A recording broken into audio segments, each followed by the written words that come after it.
Il est difficile, Trulli, de vivre avec des noms étrangers, surtout quand on grandit dans une ville où tout le monde semble se ressembler, où les prénoms sonnent familiers, faciles à prononcer, acceptés sans question, alors que le tien provoque toujours un silence, une hésitation, un regard en plus, et parfois même un sourire que tu ne comprends pas vraiment.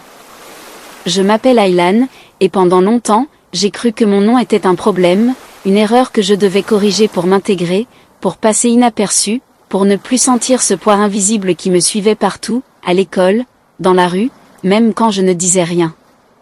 Chaque matin, tout commençait de la même manière, une routine qui me semblait, à l'époque, insupportable. Le professeur faisait l'appel, les noms défilaient sans difficulté, puis arrivait le mien, ce moment suspendu où tout ralentissait, où la classe devenait soudain attentive, non pas par intérêt, mais par curiosité, et je voyais dans les yeux du professeur cette hésitation, ce petit doute, comme si mon nom était un mot dans une langue inconnue, quelque chose qui n'avait pas sa place ici.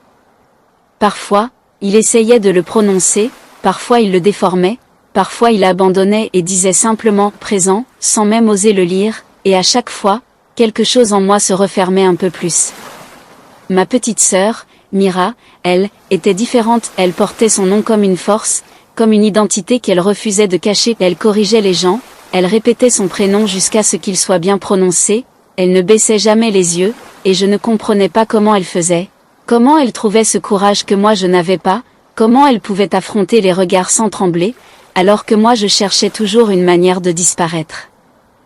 Un jour, j'ai commencé à dire aux autres de m'appeler Alex, un nom simple, rapide, facile, un nom qui ne posait pas de questions, un nom qui passait sans laisser de traces, et pendant un moment, j'ai cru que ça fonctionnait, les regards étaient moins lourds, les hésitations disparaissaient, tout devenait plus fluide, mais au fond, quelque chose sonnait faux, comme si chaque fois qu'on m'appelait ainsi, ce n'était pas vraiment moi qu'on appelait, mais une version simplifiée, réduite, presque effacée de ce que j'étais réellement. Puis il y a eu Sofiane, un nouvel élève, arrivé en plein milieu de l'année, avec ce même regard discret, cette même manière de rester en retrait, comme s'il essayait de prendre le moins de place possible, et quand le professeur a prononcé son nom pour la première fois, j'ai reconnu cette hésitation, ce moment étrange que je connaissais trop bien, et sans qu'on ait besoin de parler, j'ai compris qu'il ressentait la même chose que moi, cette même sensation de ne pas être vraiment compris. Les jours ont passé, et peu à peu, les choses ont changé, pas de manière brutale, mais lentement, comme une tension qui s'installe sans bruit. Certains élèves ont commencé à faire des remarques, des blagues, des questions qui semblaient innocentes mais qui ne l'étaient pas vraiment, des phrases comme « c'est compliqué ton nom » ou « tu pourrais en choisir un plus simple », et même si ce n'était pas toujours dit avec méchanceté, ça restait, ça s'accumulait, ça finissait par peser, et c'était Trulli, épuisant. Un après-midi, dans la cour, tout a basculé, comme si le temps s'était arrêté. Quelqu'un a lancé à haute voix « Pourquoi vous ne prenez pas des noms normaux ?» Et cette phrase a traversé l'espace comme un choc. Personne n'a ri, personne n'a répondu, mais le silence qui a suivi était encore plus fort, plus lourd, comme si tout le monde attendait une réaction qui n'est jamais venue, et moi, comme toujours, je n'ai rien dit, j'ai juste baissé les yeux, encore une fois, et j'ai senti, dans ce moment, une tristesse profonde.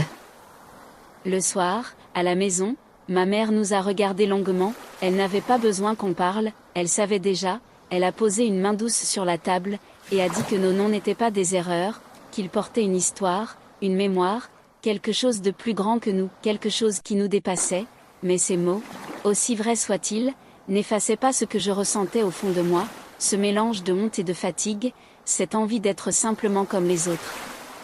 Puis est arrivé ce projet en classe, une présentation où chacun devait raconter une partie de son histoire, quelque chose de personnel, quelque chose de vrai, et dès que le professeur a annoncé cela, j'ai senti une boule se former dans ma gorge, parce que je savais déjà de quoi j'allais parler, ou plutôt de quoi je devrais parler, et je savais aussi que je n'en avais pas la force de me confronter à mes propres doutes. Pendant plusieurs jours, j'ai hésité, j'ai pensé à abandonner, à inventer une autre histoire, quelque chose de simple, sans risque, sans exposition, mais Mira ne m'a pas laissé faire, elle m'a regardé droit dans les yeux, et m'a dit que fuir ne changerait rien, que plus je cacherais mon nom, plus il deviendrait un poids qui me suivrait partout, et ces mots, même s'ils m'énervaient, restaient dans ma tête, comme un écho. La veille de la présentation, je n'ai presque pas dormi, les phrases tournaient dans mon esprit, les doutes aussi, et je me demandais ce qui était le pire, parler et être jugé, ou me taire et continuer à me cacher, et pour la première fois, je me suis posé une question différente, non pas « et si je me trompe », mais « et si je ne fais rien ?» Une question qui me hantait, et me laissait sans réponse. Le jour est arrivé plus vite que prévu, les élèves passaient un par un, certains parlaient facilement, d'autres lisaient sans lever les yeux, et chaque minute me rapprochait de mon tour, mes mains devenaient froides, mon cœur battait plus fort, et quand mon nom a été appelé, cette fois prononcé correctement, je ne sais même pas comment, je me suis levée sans réfléchir, sans savoir ce que j'allais dire, ou comment j'allais dire. Je me suis tenue devant la classe, le silence était total, tous les regards étaient sur moi, et pendant quelques secondes, je n'ai rien dit, j'étais prêt à abandonner, à retourner m'asseoir, mais quelque chose m'a retenu, quelque chose de simple mais puissant, peut-être la fatigue de fuir, peut-être le besoin d'exister vraiment. J'ai pris une inspiration, et j'ai dit lentement, clairement, sans détour je m'appelle Aylan, et ces mots, que j'avais prononcés toute ma vie, semblaient différents cette fois, comme s'ils avaient plus de poids, plus de vérité, puis j'ai continué, j'ai parlé de ce que je ressentais, des regards, des hésitations, du nom que j'avais essayé de remplacer, de la personne que j'étais presque devenue en voulant disparaître, et à chaque phrase, quelque chose se libérait. Je ne sais pas combien de temps j'ai parlé, mais quand j'ai terminé, le silence était encore là, mais il n'était plus le même, il n'était plus lourd, il était plein, comme si quelque chose avait été compris, et puis un élève a commencé à applaudir, doucement, puis un autre, puis toute la classe, et pour la première fois, ces regards qui me pesaient avant semblaient différents, plus humains, plus proches.